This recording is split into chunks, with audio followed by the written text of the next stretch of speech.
a lie. You walk alone, no fiction feels belief. You're on your way through life. Better still, you can earn your rights. A bitter pill, take you down and rise. Then dig our way out. Dig our way out. When we are blind leading blind, all come crashing down. Daylight, a long night, it's calling us away. Okay, well, we'll start with an obvious one. If you don't mind introducing yourself and what your role is in OTN. So, my name is Ian Wishart, and I am one of the two guitarists in the band, so we share rhythm and lead duties. Okay. I tend to be quite involved with the writing process as well. Oh, brilliant. So, I guess, again, as well, because you're not that well known over here, can you give us a bit of background behind the band? Like, when did you form? Why you formed? I guess what made you guys decide we want to do a band? We want to get our music out there. So, the band really comprises of a lot of people I've met. So, Andrew, the bass player, and I we met in high school. And we went to a jazz college in South Africa, and we met Tyrone, who's the other guitarist. And at the same time, we actually became friends with the guy who would be our sound engineer for a long time, who was Jason Cole. And so going through college, Andrew and I kind of decided to pick the playing a lot and wanted to be in a band. And we've done kind of various iterations. So what happened was, just over the years, Tyrone joined. We met up with a friend, with a guy who was suggested to us, who was a drummer for a band that used to be together called Pestroy. Okay. Which is Darren. And then we met Gez through a mutual acquaintance, and Gez had happened to be at college with Andrew and I. So it's just been a comedy of errors, really. There wasn't like an intention to get this group of guys together. It just kind of happened by folly more so than anything else. But obviously, kind of having grown up listening, being very influenced by music, what would it be? It just seemed like an obvious thing. Yeah. Making music with this bunch of guys just always seemed like a good idea. You're about to hit your 10-year anniversary, right? You formed in 2009. That's correct, yeah. So we've had, like you said, we had been in kind of different bands all the way through. This particular bunch of guys, yeah, it's 10 years. So we had gotten together just before we went down to Grahamstown. We played the Arts Festival there. And we won an award. I think it was either in 2009 or 2010. Okay. To my memory. Which I think we're the first band to actually win that award. Was the Ovation Award, the Standard Bank Ovation Award, which was a bit unique to us because Grahamstown is very much like a drinking town. Oh really? Okay. So it was kind of in a haze of alcohol and kind of music. So it was kind of get up in the morning, have something to eat, have a couple of beers, play, have a couple more beers, play again, and then somewhere in the middle of all of that, this kind of hit. So it was a very welcome surprise. Yeah, for sure. So is that your biggest accomplishment today, or would you say getting your debut album out as it is now would you feel that that's the biggest accomplishment? I would say the album, to be honest. It's been a bit of a slog to get the album out. Yeah. We had written a bunch of songs and we kind of put everything on the back burner. So the album's title is Tabula Rasa, and it's for the reason, Tabula Rasa means, it's Latin for starting from a clean slate. Okay. And it was very much our approach to it. So, when we decided to sit down and do the album, it was kind of looking at all the material we had. And to be honest, if we had about 15 songs, it would be about right. and I think we kind of kept 3, if that. Wow. We just kind of started from scratch. So the sessions in studio, sometimes it was, sometimes we would kind of go and do groups of 3 songs and go and record in the studio. And there were days we went into studio and just actually, completely crossed things off the list and decided not to do songs or rewrote parts as we were there. And considering we did a week in the studio at a time, so it was just kind of 5 days, it was a hell of an accomplishment. Yeah. So it was a lot about getting it perfect. I mean, if you're spending so long and waiting so long to get it out from when your inception was, I guess you wanted to perfect it. If you're going to be putting this out there, you want it to be the best it can be, right? And a good reflection of where you currently are as a band. Absolutely, but I mean, like the thing is with any musician or any artist, as it were, you tend to be quite critical of your own stuff. So I think the guys in the band were just like, yeah, it's and there's probably 1 or 2 guys who kind of scratch their heads about certain parts every now and again. I mean, all bands do that. Yeah. But so I think for what it is, it's, we're very proud of it. And it was definitely a stretch to do it. So we are insanely proud of what it is, and we're very happy with the final product. Fantastic. Other than, as you said, the clean slate plan for it and the idea behind it, what else inspired it? Is there any specific event, or was it just a collection of things? So, I mean, I think thematically and lyrically, the songs can be about 2 different things. So what inspired somebody to write a piece of music may not be where it ended up going vocally. Okay. But we tend to draw from kind of what's going on around us. So, you'll see some of the songs are kind of politically motivated, which is it's just a byproduct of living in South Africa. So our political landscape's always a bit at the moment. Okay. So that was one of the songs which Circles is very much representative of that. Do you think it's obviously you've got this platform, and you want to talk or sing about specific things, be it the political landscape or whatever you decide it's going to be. Are you happy to use that platform and say, okay, obviously people want to hear good rock music and stuff like that, we also want them to know, I guess, this is what we think, this is what we feel? I think it's important not to be too preachy, because, I mean, if you look at Bono, for example, I think he's done a lot of good, but it does come with a certain air of self-importance. I think it's very much a case of, if we feel strongly about something, we'll definitely head in that direction. It's not necessarily to say, everyone needs to hear our thoughts on it, but having an opinion does help. You'd rather be singing about something than the kind of excess and glam of the 80s, where it was just kind of sex, drugs, and rock and roll. Of course, yeah. The style has changed completely. Yeah, no, absolutely. But it's not to say that doesn't have a place. Of course. No one's going to complain about AC/DC's lyrics. Yeah, great example. So, where would you say is the struggle for you guys as a band when it came to releasing the album? Do you feel like the rise of streaming services and YouTube and all of that has helped or held you back in some way?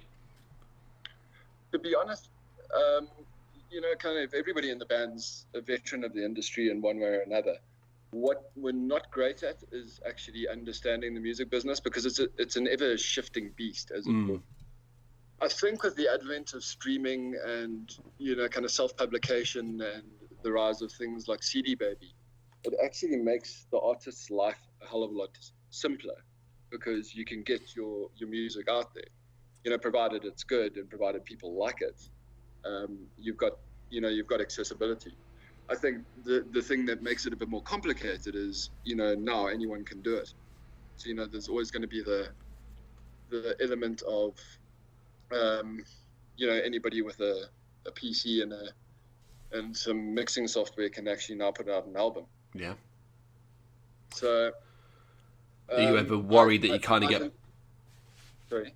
I was going to say, you ever worried that, as you said, anybody can do it, and it's so easy to self-publish, or be it if you just do it on Bandcamp or YouTube, that you just get buried under a pile of weekly releases? Yeah, no, absolutely. So the thing is, maybe it's kind of barrier to entry now. So, if everyone can do it, it maybe becomes a little bit more, maybe it becomes a little more difficult for, the bands who are actually quality to make as much of an impression. Do you think that your South African heritage, and that you live there and you're from there and so on, is a marketable thing, that people's interest in, say, a different scene than they used to be, they're tired of listening to American style rock bands or British heavy metal, and they think, okay, I've heard about the South African scene, let me check some bands out. Do you see that as something you would use as a benefit? I mean, we would be quite happy to. I don't think, I mean, if you've listened to some of the stuff that's coming out of South Africa, like, there's definitely quality here. And to the point where I think it can be difficult to distinguish what a South African band sounds like to, an American band when it comes to rock. So if you use the example for one of our famous bands is Freshly Ground, and they actually use a lot of kind of local influence in their music, where that's very identifiable. But Deity's Muse, for example, if you put them up against, one of the American bands, can you notice the distinction that it's South African? No, you're right.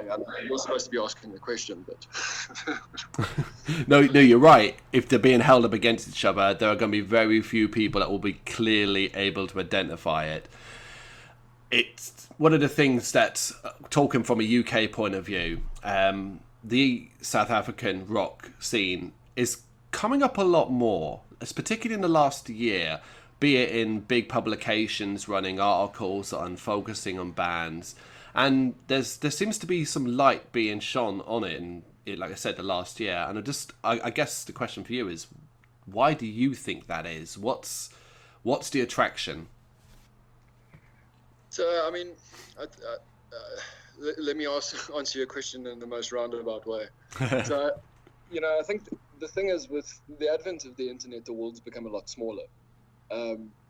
Just because, I mean, this example of this Skype call, for example, this interview, is very indicative of the time and the age we live in. So, kind of, if you talked about 20 years ago, somebody in Australia listening to music from South Africa that wasn't, Johnny Clegg, was unheard of, because they would have to come here, buy the CD, ship it back over there. Where now, with streaming, everybody can kind of, get access to whatever it is at any given time. I suppose the next part of it, and that would be a lead into it, is just it is a new market. So as much as I say you may not be able to distinguish American rock from South African, at least people have got the option now to say, oh, well, I haven't actually listened to South African bands. So maybe it's just more that it's untapped. And I think what you'll find as time goes on is you'll probably start finding bands who are a lot more distinct. So, the barrier to entry is always, well, these guys sound similar to this bunch of guys. So that, that's kind of dipping the toe in the water, as it were. And then from there, you get exposed to more and more different sounding bands. Yeah. Do you worry, I guess, or do you think as well that obviously that you're going to hit the glass ceiling in South Africa, and how difficult it's going to be to branch out? Because of course you want to be worldwide. You want every country to be listening, to be paying, to be buying your music, and so on. But do you think that glass ceiling, the glass ceiling you've reached it already? It's a bit tough here, because the live scene is changing. So now what mostly happens is bands get exposure, or they play at festivals. Yeah. So you're kind of talking maybe 2 in a year, whatever the case is. So we played a relatively small one last year, and we've only done a handful of gigs this year. The live scene is not as booming as it once was. So I think in terms of is there a glass ceiling, I think there is, but it's maybe more a reflection of the industry itself than something to do with the country. Okay. Well, talking about live, have you performed outside South Africa at all to date? No, that we have not done. Well, where would you love to play? I know you're going to probably say everywhere, but is there anywhere specific, be it in America or the UK, that you're like, yeah, we would love to be part of that? So, I mean, I think, having grown up listening to the kind of the Metallicas and the AC/DCs and the Iron Maidens and all that, Donington's always kind of somewhere in my head, and I think that's now become the Reading Festival, hasn't it? Donington, no, it's become Download. Oh, right, that's the one, yes. Yeah. And I mean, Lincoln Park were doing it, and the Download became a huge festival. So that's always ever present in my head.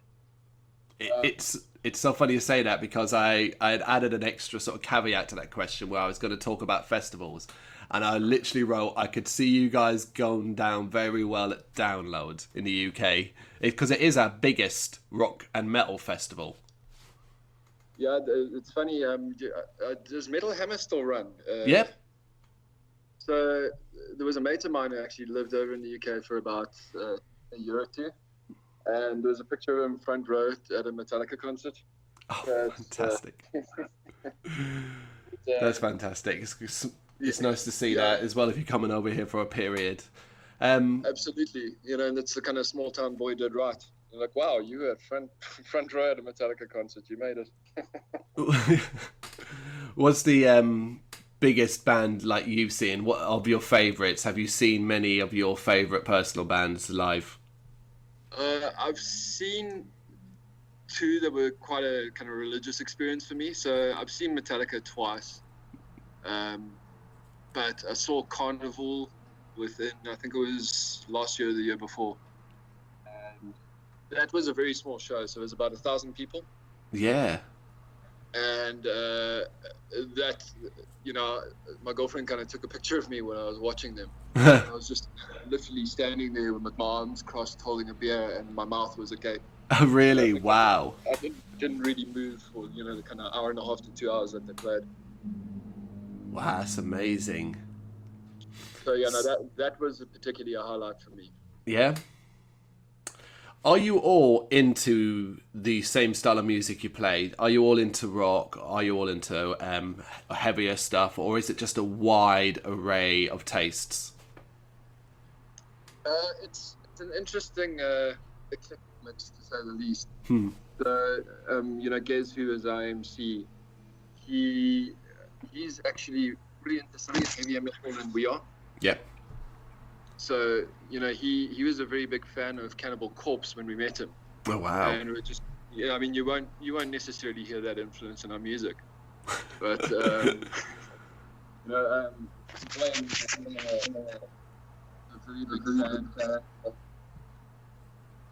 a very big fan of Peter Gannon. Oh, I'm losing you a bit. Yeah, I think Tyrone's joining. How's it, guys? Hi, how you Hi, doing? John. Yeah, apologies for being late. No worries. We've been firing through the questions. We've come right at the end, actually. No worries. No worries. So, Tyrone, if you wouldn't mind introducing yourself and what your role is in the band, what do you do? I do as little as possible. Quite hard to read, considering some of our other band members. But I play guitar. Yeah, that's pretty much besides the fool. That's what I do. You play, yep. So you've been part of the band since the early days, right? Since inception, 2009.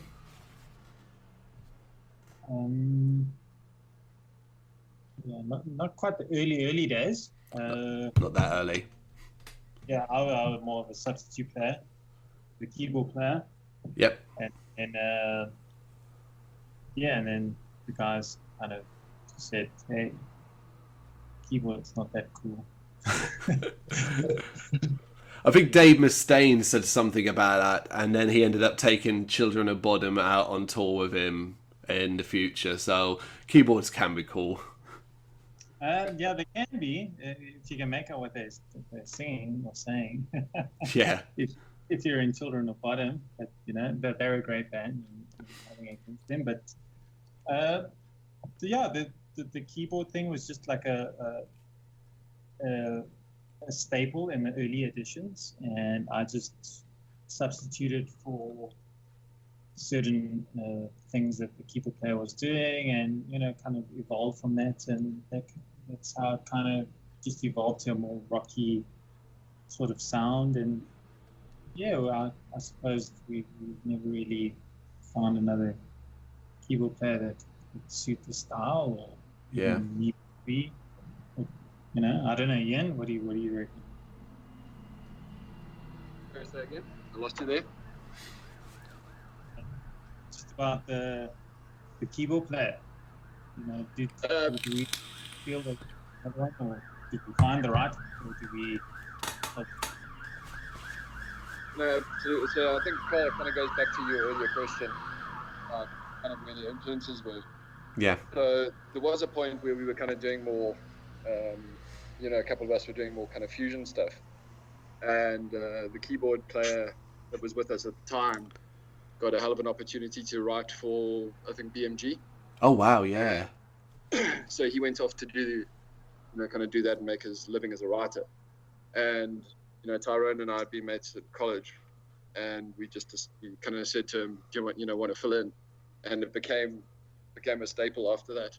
And it started kind of, you know, from there it started evolving back towards rock, as it were. So it was just a natural evolution. It wasn't like a decision we're gonna play like this because this is what is popular, whatever. It was like, no, this is how we sound. I mean, if you've listened to the album, yeah, it's definitely an eclectic mix. Of course. And I think we're definitely not doing it to make a mark, and we're definitely not trying to do it to be popular. It's just very much a case of that's organically how the songs end up going. So if there happens to be a, you know, kind of a very, very heavy midsection to the song, it's just that's where the song goes, instead of us trying to be smart and going, you know, let's throw a jazz piece in here or whatever the case is. But eclectic nowadays as well is quite a hot commodity because, as we talked about earlier on, there's such a rise in do-it-yourself and put your music out there quick that talking from what I see and what I get told through our website and stuff like that people are always on the lookout for something that's a little bit different. So natural eclecticness is a hot commodity. Yeah, I wouldn't disagree with you. The thing is, what we're very aware of is we're playing the music we want to hear. Yeah. So, you know, there's a kind of case of we'll throw a couple of guitar parts together, you know, throw the bass in, and we'll go, that sounds really cool. That's what we want to do, or you know, let's do something weirder with it. But it's not to go, you know, this will make us popular, or this will get us on radio. Because to be honest, the opposite has been true here. Well, yeah, I mean, if you had that mind frame, you'd come unstuck very, very quickly, I think, because gauging what's popular, unless you're going to be throwing out some Alanis Morissette or something like that, you know, who knows? Taylor Swift. I don't know why I said Alanis Morissette. Taylor Swift. Well, I mean, Alanis is obviously always prevalent in the zeitgeist, as it were. Yeah, right up there. You know, the thing is, if you look at bands like, I mean, Dave Matthews, obviously in the more kind of popular music side, or you look at bands like 12 Foot Ninja or Faith No More, yeah, they were all kind of going, they were obviously just playing and doing what they wanted to do, as opposed to kind of following any kind of set path. I think Tool would probably fall into the same category. So we're not, you know, I mean, whether those bands influence us or not is kind of inconsequential. I think it's just more how they do it than what they do in particular. if that answers the question. Yeah, I think you're right. Yeah, I think you use a good example, particularly when I think of like Faith No More and stuff like that. I think, yeah, that's not someone I would ever these aren't bands I consider were wacky or different or because they were aiming to do. They did it, and then they became popular. Absolutely. Yeah, well, You look at Mike Patton with Mr. Bungle as well. He definitely wasn't trying to get famous or rich off that. Certainly not, for sure. So live, we've talked about it before, but you brought up how you're on live shows and stuff like that. How easy is it for you to replicate what you're doing on the album and previously live? Do you get fantastic responses and everyone says, "Oh, it sounds exactly like I want it to"? Is that important to you? So we went into the studio with, one clear thought, which is we can't not do anything in the studio. Well, we can't do anything in the studio that we wouldn't be able to do in real life. Yeah. So, we do our utmost to replicate that. Obviously, with having Gez on there's some sampling. Yep. But it's not necessarily prevalent in the music. So it is important for us to sound as close as we can to the record, but live also needs to have an air of spontaneity, as it were. Otherwise, you're just reading from the same hymn sheet every time you get up, which would make it a bit boring. Oh yeah. If you're not having fun, then you're in trouble. Absolutely. So how have you found Sorry.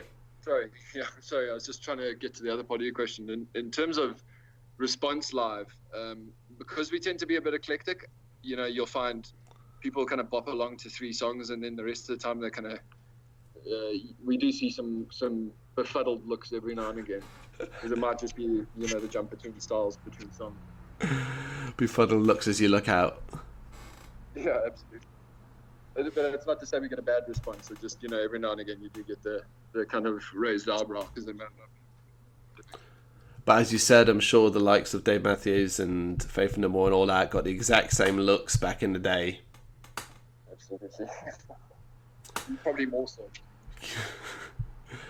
So how have you found a response to the album? How have you found a response to Tabula Rasa? Do you want to take it? Yeah, I'm kind of lost for words. I think the response initially, this in 2 parts. Initially, in our minds, is what we wanted, and the realistic, of what actually went out there is 2 very different things. But at the end of the day, it's not about doing something that's popular or what's trendy at the moment. If you take an example beyond music, Steve Jobs didn't invent the iPad because we needed it. Yeah, well, and now every dude, including myself, I've employed that instrument in my business, And the thing is, I think it's the same with music. We're not trendsetters. We're not out there to just make a quick buck. We've got a message, and we've got real heartfelt lyrics and music. Everything we do, everything is very much thought out of. And the response, in terms of what we wanted it to be initially, is a bit lackluster, but we understand that for the genre and the style of music that we do. But that doesn't mean that it's a bad product, or that we feel disheartened, because we've been doing this for quite a while now, and it's just a matter of time, before it kicks in and it gets the traction that we want and the response that we want. Well, so yeah, so you're happily able to brush off, I guess, not necessarily negative, but as you say, if a mixed response or it's quiet or you're not getting as many reviews as you would like, it's just part of it, I guess.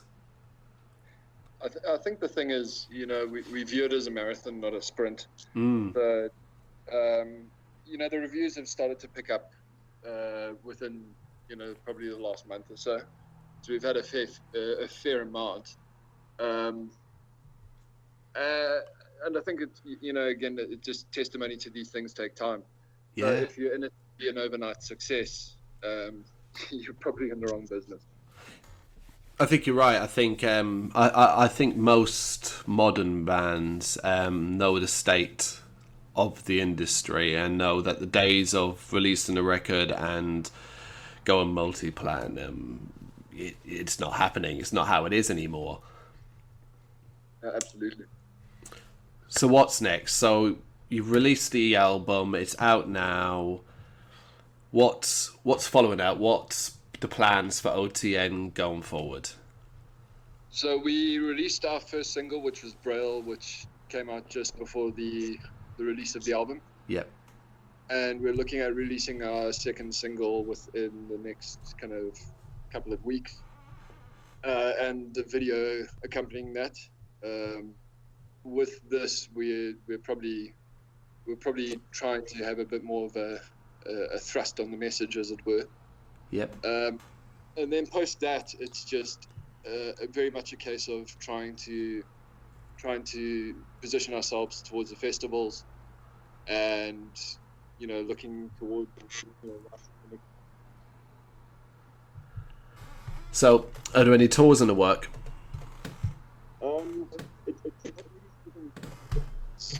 Unfortunately, there are day jobs and kids and all those things involved.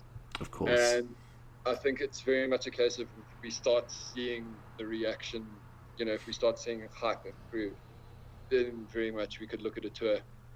But at this point, it's not something that's really top of mind. That's fair. Yeah, I suppose if this massive buzz starts coming your way, you want to strike while the iron's hot, really. But if it's not high priority.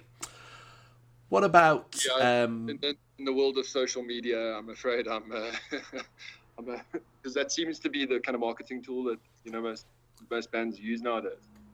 And that's very much something we're trying to get our heads around. So I was very humble when he joined the call, saying that he was just the guitarist and he does the bare minimum, but he's been kind of pushing on the social media front, and that it's a boon. It's definitely a huge help, but not many of us understand the process, to be honest.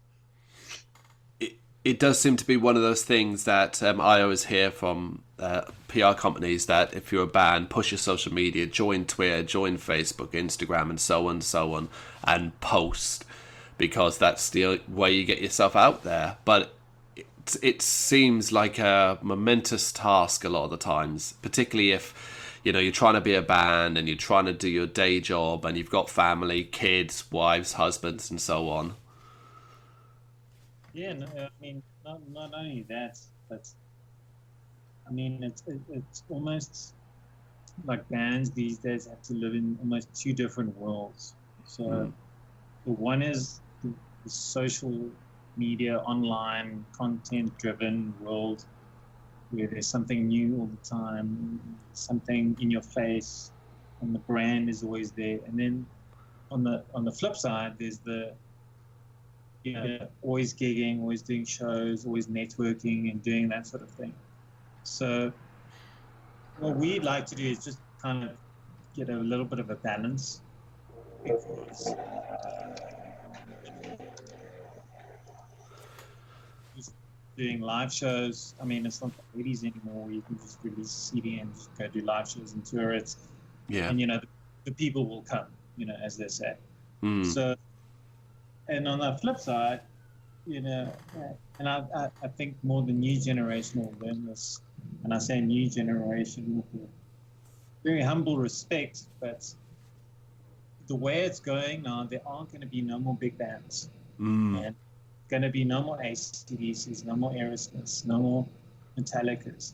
And the reason being is because now everything's come down to a single, everything's come down to a bite-sized chunk where very little to do with the brand now, as opposed to, oh, I'm going to go to Lollapalooza or Coachella and just get smash faced, and I'm going to check that band out. They play this song.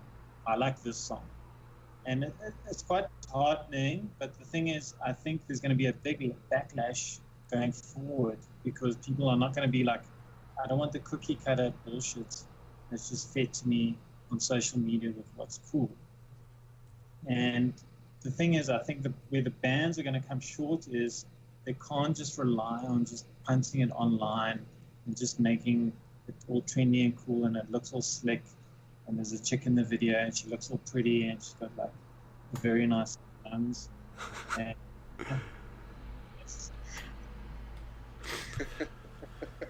Very well put. Very well put. Yeah, that was very diplomatic, Ty. there's going to have to be some. So, if you had an audience in front of you, audience of people that say they're OTN fans, and you could ask them to do one thing to help support you, what would it be?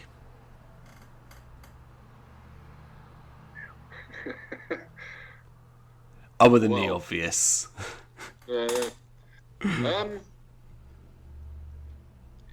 I think my answer would be, maybe not as self-serving as one would think, but it's just, go out there and listen to live music and support the guys who are, kind of the up and comings, because, as Tyrone says, the industry's taken a bashing, and, when we're at this kind of precipice where you might not see the super bands anymore. Yeah. And, whilst maybe that's just a natural evolution of things, there's still so much talent out there that's, and it's something that actually forces you to interact. So you can watch, for instance, you can stick on YouTube and you can watch probably any concert you want to, but it's very, very different from being there. So I think my thing would be just, if not us, just support bloody any band that gets up there and puts their heart in their sleeve. Yeah, absolutely. There's a bit of a milk toast answer. No, it's fine. Normally that kind of question leads to, well, obviously buy our music, buy our merch. But one of the things that always comes up, and I think it's probably one of the most important, is spread the word. Absolutely. But you, Tyrone? I would honestly just say, get off of your screen. Less screen time. Less screen time saves the world. Less screen time saves the world. You're not wrong. You're not wrong.